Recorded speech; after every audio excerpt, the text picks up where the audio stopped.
Lupe Fiasco talks about coming up in the industry with Kanye West in his recent Grammy stunt. When I say me and Kanye go way back, we go way back from an industry standpoint. That's under the terms in which we met. We didn't meet at a picnic or something like that. We weren't boys. We weren't homies. You know? But he's always been Kanye. He's always been that dude to call you in the middle of the night. I'm like, yo, what do you think about this verse? And he was honest about that. You know? And I always respected Kanye because of that. Kanye was also the guy that he was a super hard worker. Like, if he seen, was like, yo, can you chop up the sample for me? And if he with that sample, he'll chop that shit up right there. If it was an MPC to be done, he would take that shit, loop it, pull it. I've watched this nigga do it and make a beat in like 15 minutes. Right? So always respected him as a producer and an artist. Was able to go on tour with this mad times. Had to pay to go, but I mean, that's part of the program, right? It is what it is.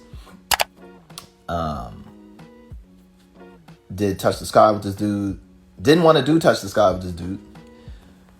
But it was the greatest decision, my one of the best decisions that my manager at Chill ever made, because I was dead set on not doing it.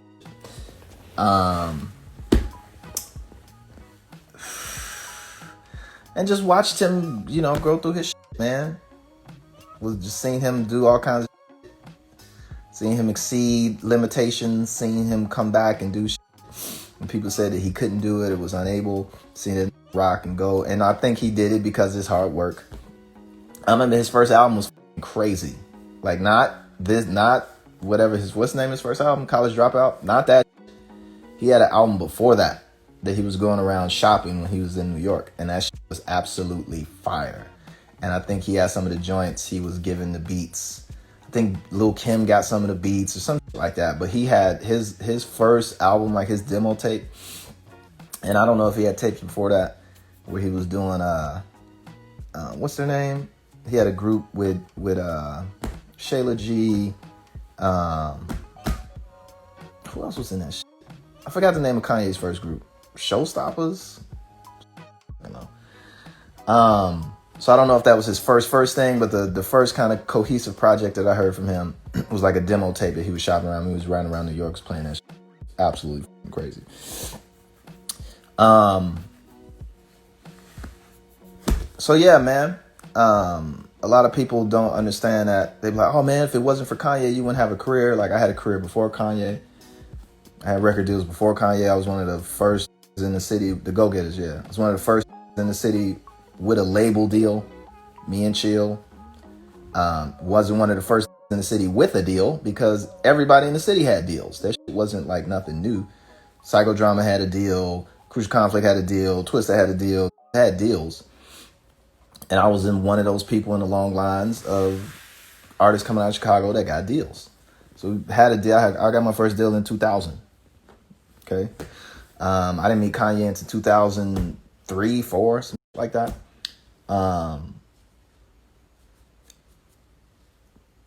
And had my own relationships with people, with Jay in New York and LA and all these niggas. So First 15 was rocking. Don't get it fucked up. And when we did Touch the Sky, we had Kick Push sitting. Right? Kick Push was already like done. And I remember when we did the video for Touch the Sky, we put out Kick Push 2 weeks later.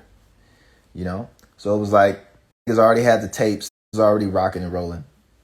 And it was just a part of an extra boost. On the flip side of that, what didn't see was on the other side, on the industry side, the non-public side, everybody was helping Kanye. Everybody. Well, not everybody, but there was a bunch of motherfuckers helping Kanye, right? Which is, I think, something that doesn't get told a lot.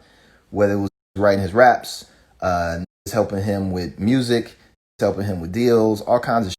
So Kanye is a product of a bunch of everybody in the city has helped everybody else. So when Kanye say I put this on in the city, it's like, yeah, but this is the one who got you that meeting to go do that deal with such and such. Even though you didn't get the deal, set up the meeting for you. So I don't want y'all to get it confused. Like when let Kanye rock because they got high levels of respect for dude, and he'll give you his all. Don't get it up. Kanye is a very generous person. He's a very solid dude in that respect. But Kanye is also a fucking Gemini, and the is bipolar. So, and as much as think like, oh, he did this, there's tons of in the city that can point to what they did for Kanye, and every little piece counts, right? If you don't say, oh, touch the sky, if it wasn't for touch the sky for this, but it's like, well, what about Kick Push? What about Fahrenheit 115? What about when Jay brought me out on stage in Chicago? What about when I was supposed to sign a Rockefeller? What about when I started my own company? What about when I was signed when I was 18 or 19 when I was to a major record company? What about when I was performing for Tommy Boy? None of them was there. So you gotta take it into a certain level of consideration when you have a certain level of respect for Kanye, but we don't look at this like y'all look at this like he's God or something like that. We don't. And we also know that as much as at least me, and I do this wherever I go, as much as the say he can do for me, I can turn around and say I did. I can't say I did as much as Kanye did for me, but at the same time too, I paid to go on tour with Kanye. I had to reach into my pocket and pay to go on the road for. So it wasn't like out of the kindness of this heart to rock and do that shit, right? Same thing with Pharrell. You pay for them beats. Just don't give you the shit for free. You got to pay for that shit, right? So, and Pharrell charges $135,000 for a track. So yeah, that's my homie. But when it comes to this business shit, it ain't like just giving you shit out of the kindness of your heart. That's not how this works.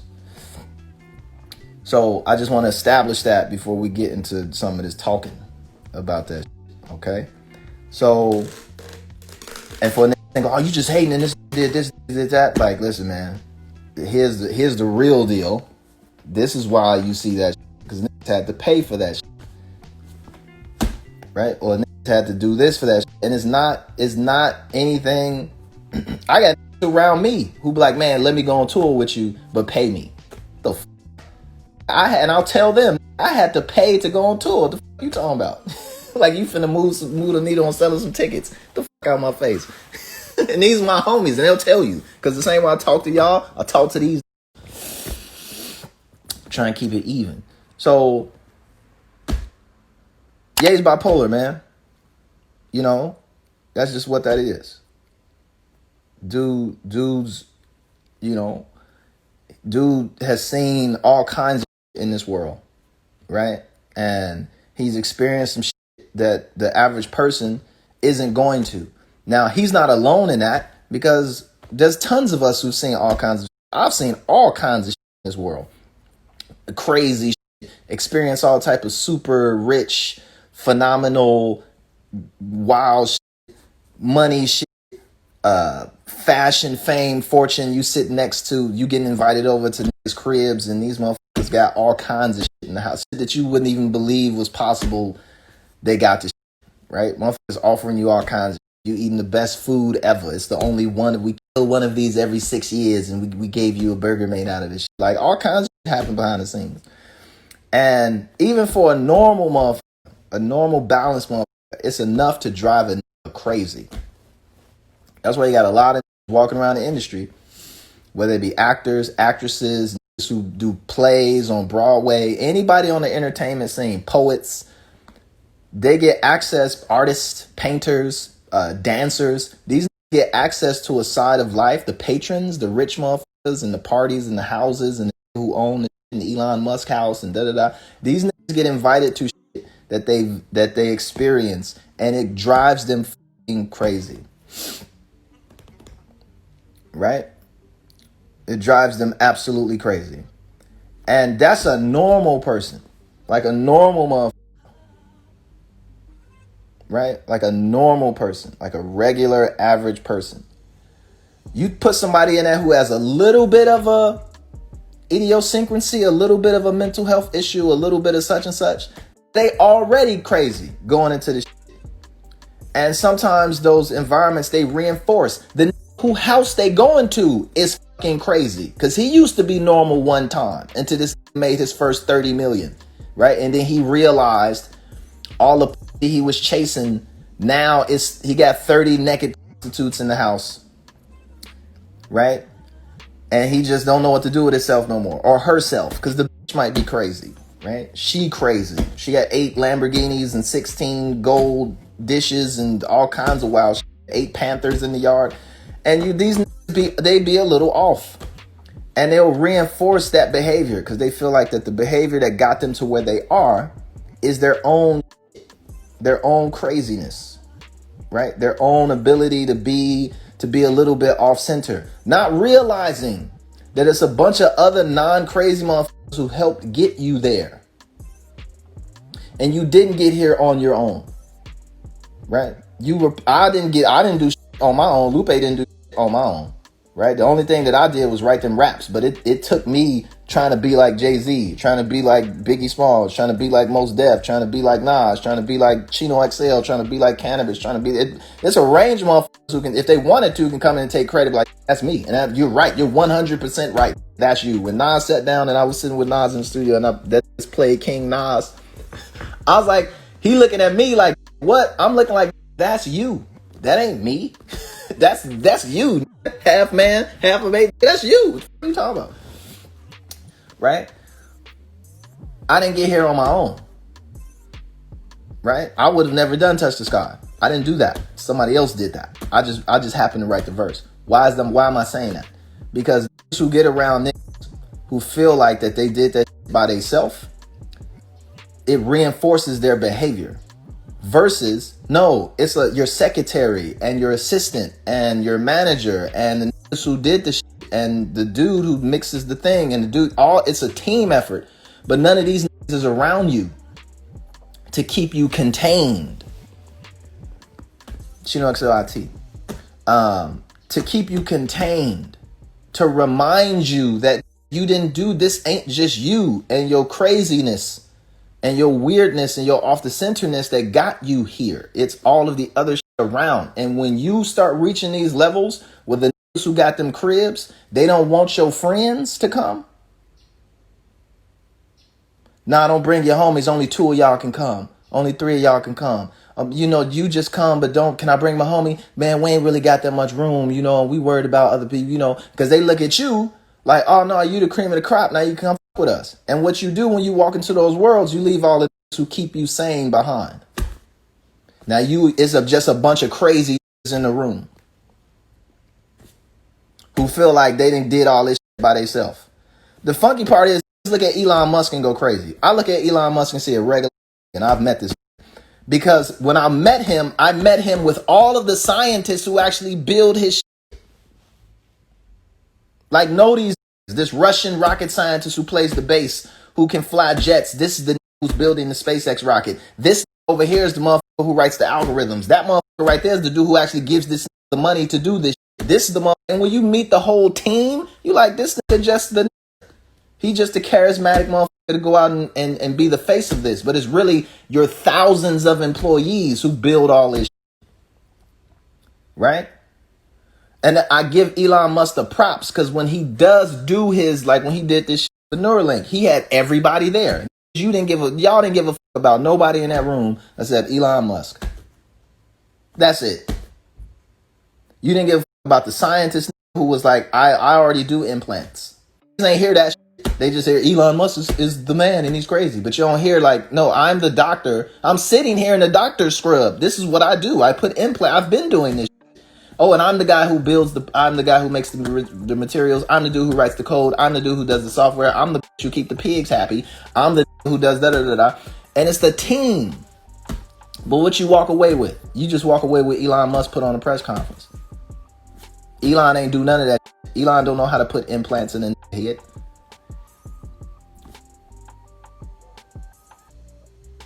Right? Why I'm saying that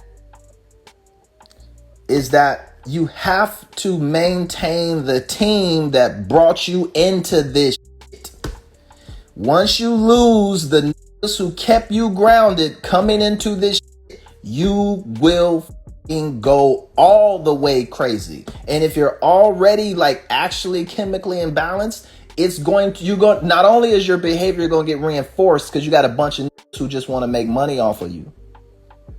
Not only is it going to get reinforced, you're going to get worse because now you rationalize it as a good thing, right? Like this crazy shit is good and it's cool because I got a bunch of other motherfuckers crazy motherfuckers around me, and we actually think that entrepreneurialism and success is based off of being crazy, right?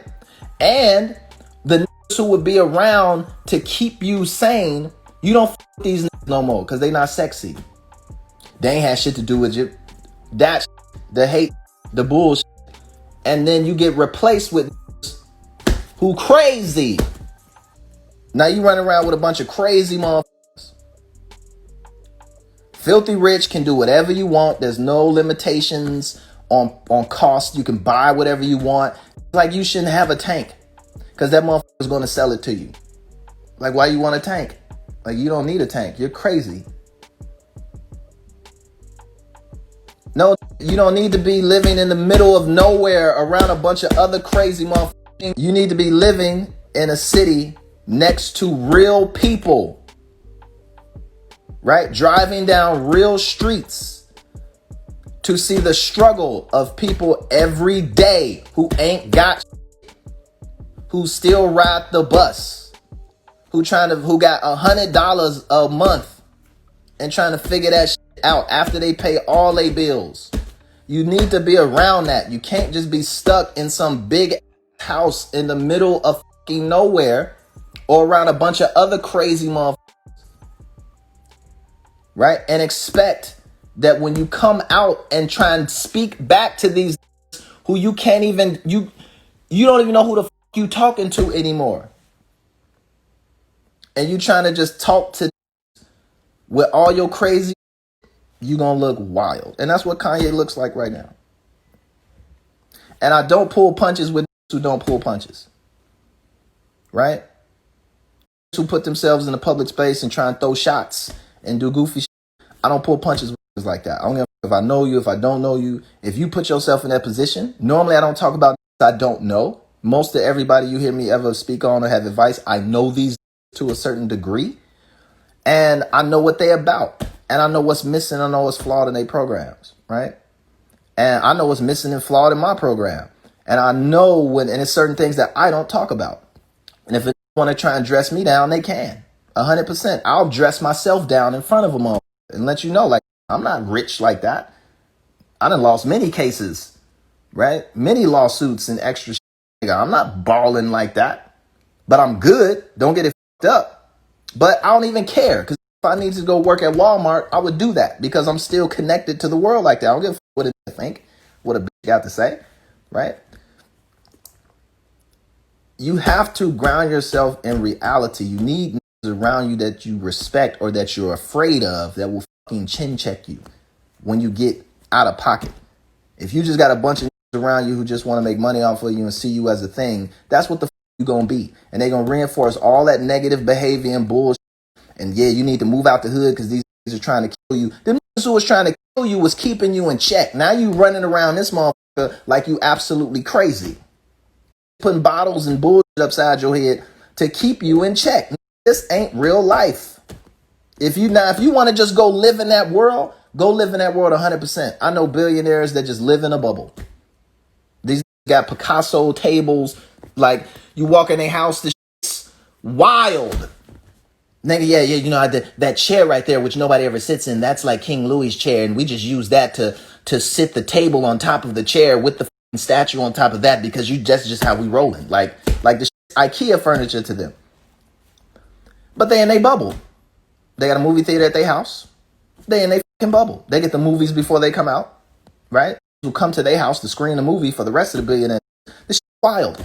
And they live in that bubble. They know they don't send their kids to regular school. They build a school, send their kids to the school. It don't even matter if they show up to the school or not. Because the school is really for their kids. I know it's like this. It's fucking wild, right? But they in a bubble. They in their bubble. And that's where the fuck they stay.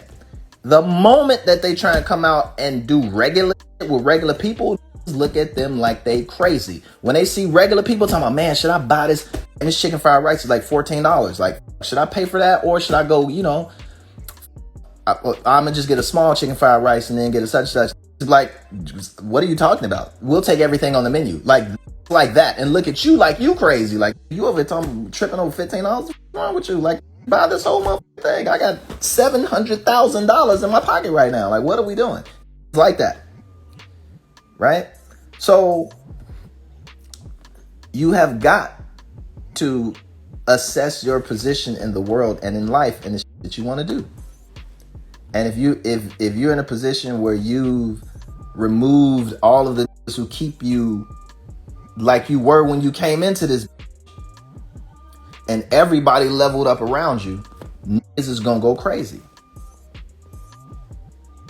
And not just who made it, regular niggas, regular women, just regular motherfuckers who just get a little taste of the fame and they get their first show and they sell their first 10,000 records or hit their first song on the radio. And that moment,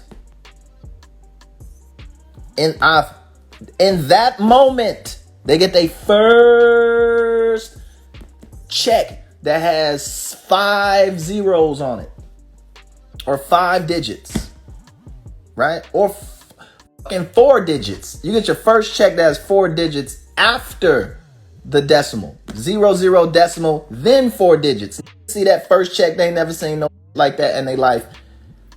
Just go crazy.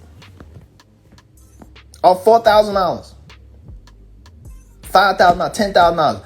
Lose their whole shit. They become what they were always trying to become. And they're not honest with themselves.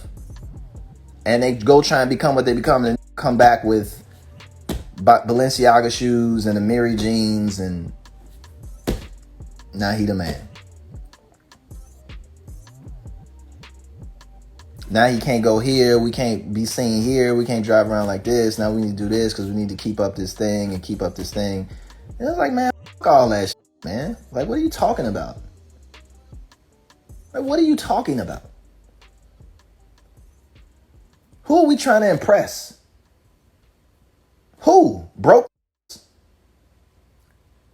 You go to the hood with that shit and they gonna rob you. Who you trying? Rich nigga? You go to rich nigga, he looking like, I made that. I invest in a company that makes that shit. Yeah, I invest in BXF materials corporations that you never even heard of. Like, yes, we supply all of the raw materials for every sportswear agency in the world. That's what we do. So you can buy as much of this collaborative Adidas blah blah blah as you want. Like, I own stock in the company that gives them the. What am I supposed to do? Like, am I supposed to be impressed? My kids love it, right? But I walk around in some a pair of pants that I sewn together myself. Who we impressing? Who is the goal? What's the goal of this? Whole, you can pay for the best top flight in the world are prostitutes. The finest, most luxurious pussy, the best and the prettiest faces in the world are prostitutes. And you can pay for that all day. And you pay for that all day. Period. So, is that? Are you trying to get the finest in the world? The finest in the world, or some Eastern European prostitute? You can pay up $30 to suck and the horses and be naked around the house for 6 months. What are we talking about? That's the shit that niggas don't be understanding about this game. And it ain't just the game of music game. It's the money game. It's the fame game. It's the influence game. It's all this bullshit that these are trying to sell you and thinking that is the shit. Well, because we can go ahead and pay $1,000 for some sushi. This is what we doing. We finna sit here and pay $3,500 for some fucking sushi. Is this what we doing? This is what we doing, right? We finna do this every night. This is what this is about. This is what we supposed to be doing. Like, what the fuck are we doing? Right?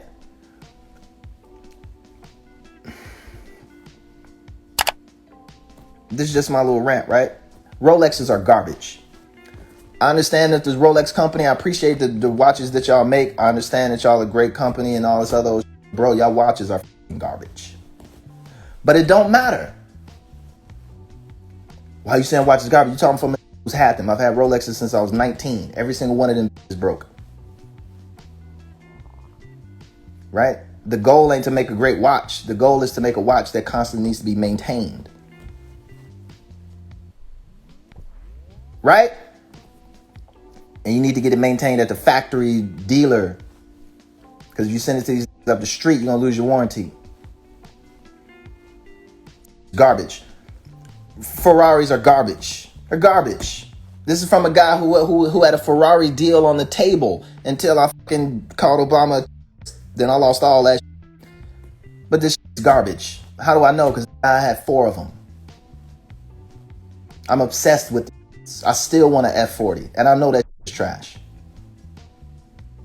Because it's not about whether it's trash or not to me. I just love the story. I love Enzo's story. And how do I know it's trash? Because Enzo told you it was trash. When he first made them, he didn't even give a fuck about cars. He didn't give a fuck about selling cars. The nigga just wanted to race. I just want to race. And if selling cars to these rich motherfuckers, selling them cars, because all they care about is brands and flossing in front of bitches and pulling up in front of Monte Carlo with the fanciest, the most expensive car, even though it's dog shit of a car. Cool. If that means they finna pay me so I can fund my race team, that's all I give a fuck about that. Then that's the honest truth. That's all they cared about. Racing cars. He didn't give a fuck about none of this shit. So yeah, put a tractor wheel in that. I don't care. Right? To the point where the maintenance on Ferraris, that's how they make their money. I had my 575 wouldn't come out of first gear. Had to tow that to the Ferrari dealer. Man, that dude sent me, he was like, look, he's like, oh, it's just a software malfunction. You know, we can reboot it. But he's like, look, if that was actually something wrong with one of the pumps, one of the pressure pumps in the paddle switches, that would have been $50,000. No games. 50 racks to fix this. Just this little paddle shifter transmission shit, 50,000. I sold that the next day. I put that up for sale like literally the next day. I'm keeping a whole buck. I was like, I'm out of this. This shit's a game. And it's like, it is a game. Once you realize this game and you like, come on, man. But this is the shit we live and die in the hood, sell for, do all this shit to get this shit. And it's really just a scam to the point where Ferrari in Italy, only in Italy though, Ferrari in Italy had a how you know about all this? Because I was a part of the whole club. I was the team. I got the hats. I got the whole shit. Right? Going to dealerships all around the world, part of their driver programs, and I can pick any Ferrari I want and drive this shit around and do all kinds of shit. I'm not just speaking out my ass on some hate. Nigga, this is y'all shit. Said in Italy, there's a program that Ferraris that are 25 years old, up to a certain point, the maintenance is free for life. Because the cars are so garbage prior to a certain date when niggas was selling, thought Ferrari was selling cars. Ferrari was selling maintenance. And niggas couldn't understand that. They're selling maintenance. They're not selling a car. They're selling something that they can constantly work on forever. 360 Spiders, garbage. 430s, trash.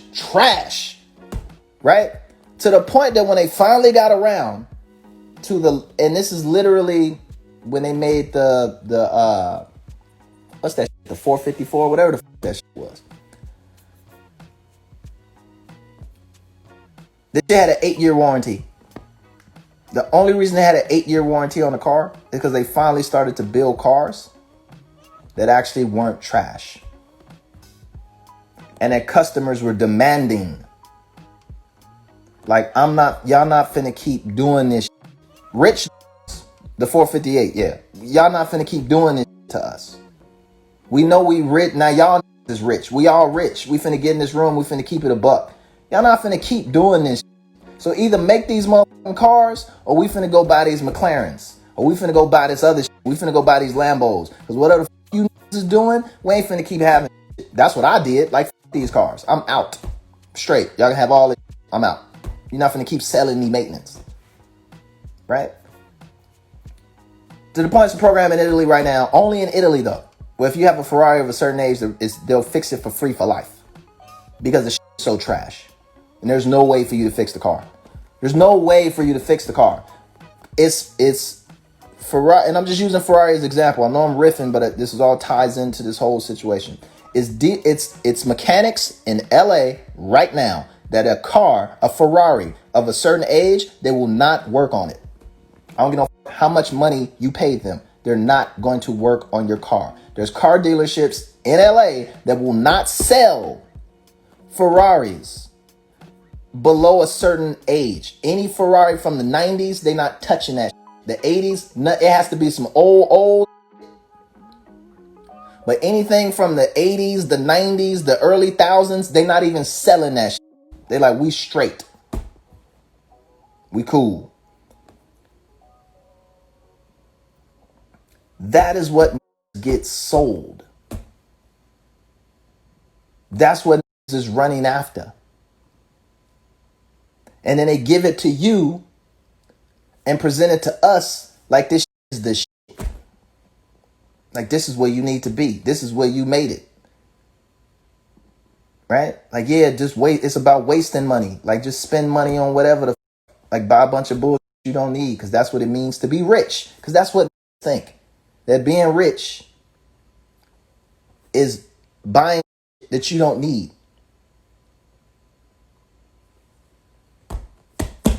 Think. So, I love Ye. I got high respect for Ye as an artist. I still think he's one of the greatest artists of all time. Artist. Do I think he's the best rapper? No. Do I think he makes the best beats? No. But I think it doesn't matter because it will take whatever the is. The weakest beat, the wackest rap, the dumbest looking clothes, the stupidest whatever and he will turn that shit to solid gold. And I've seen it do it with thine own eyes. And I've always respected and loved that for that. All this other shit though, this Donald Trump shit, this slavery, this Harriet Tubman shit, I don't fuck with that. But I know that it's because this is on this Gemini bipolar shit. And it's the other side of Ye, which I fucking despise. Love the other side of you, my G. Always have, always will. And there's no way to separate it. So I have to just love it in its totality and just keep it out the space. But on behalf of all the real who grew up with you in terms of this industry, have been a part of your growth and have reciprocated and added value back and forth, my you fucking wildin'.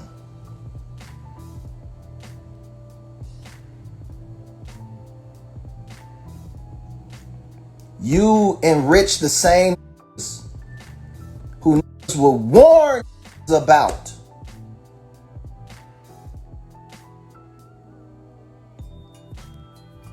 You gave the power to these.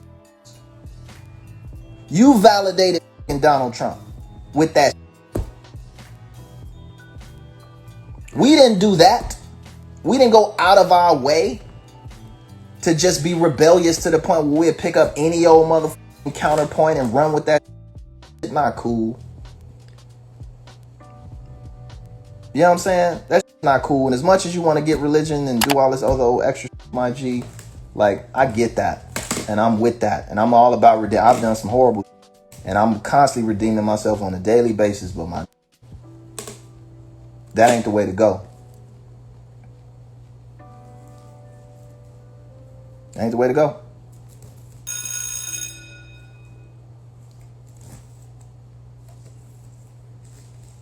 When Ben knowing these was the enemy. Ben knowing these ain't had your back. Ben knowing the music business was fucked up. Ben knowing these was on some bullshit. But these are same that you running behind. Bigging up. Shaking hands. Want to be like. In the back of the room like this ain't. Why he shaking hands with them fucking devils? Them your people. Now all of a sudden they ain't your people? Come on, man. You know how that work.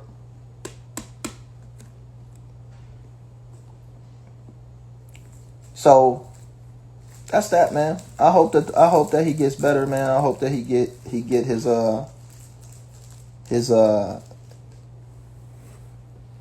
his straight, and he lives the life that he wants to lead for his family, man. That's at the end of the day, that's what it is. But the bill of goods that niggas sold us, that he sold, that all these niggas around us sold, now that it's too late, you done sold us all these chains and diamonds and watches and cars and bull that make white people rich. Now all of a sudden, because it's getting shot by the police, it's a motherfucking problem. Y'all taught us how to do this shit, man. Y'all gassed us up on this shit. Put it in every single motherfucking rap. Made songs about the shit. Sold down throats. Charged $300 for the shit. That's y'all shit. Now it's a motherfucking problem. Because niggas got woke and enlightened when they realized that these white people really don't give a fuck about you.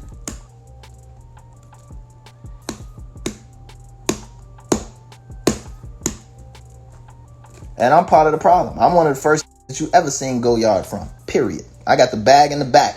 For a lot of you people in the world, the first piece of Go Yard you ever seen was on the neck of motherfucking Lupe Fiasco. Lupe Fiasco took a trip to the original Go Yard store in Paris on Rue Saint Henri with one of the richest in the world. For real, them looked at us like we was coons.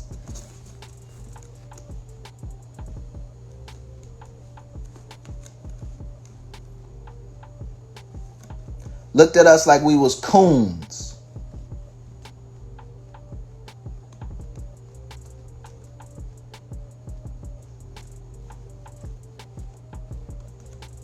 Make sure you like, comment, and subscribe. So I'm part of the program. I didn't heads over too, and it took me to come out the other side and learn. And part of my redemption is telling you on to come up right now. That's making the decision right now. Standing at the doorway of that dealership, standing at the doorway of that community, standing at the doorway of that gated apartment building, standing at the doorway of that motherfucking Nordstrom's, if they even exist anymore, Saks Fifth Avenue, or wherever the fuck you at motherfucking what's the name of that fucking mall in Atlanta?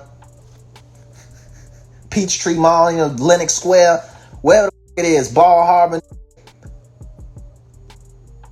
Remember, the people don't give a fuck about you. And all that shit you buying is bull. Buy some land. Yeah, do something. Just don't buy shit that you've ever heard in a rap song. Ever. Don't buy none of that. Anything you've ever heard in a rap song, ever. Don't buy none of that. Because it's all a trap. I don't know who said it, who wrote it. Jay-Z, Lupe Fiasco, Nas, Most Def, Dead Prayers, Atmosphere. I don't know. Anything that is mentioned to buy in a rap song, don't buy that shit. Because we was duped and bamboozled too, motherfucker. And now we coming out the other side realizing that, damn.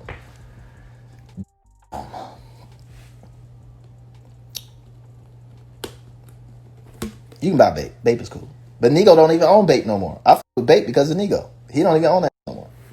Nigo don't even f with Bape no more. We f with this shit because of fucking Nigo. He don't even f no more.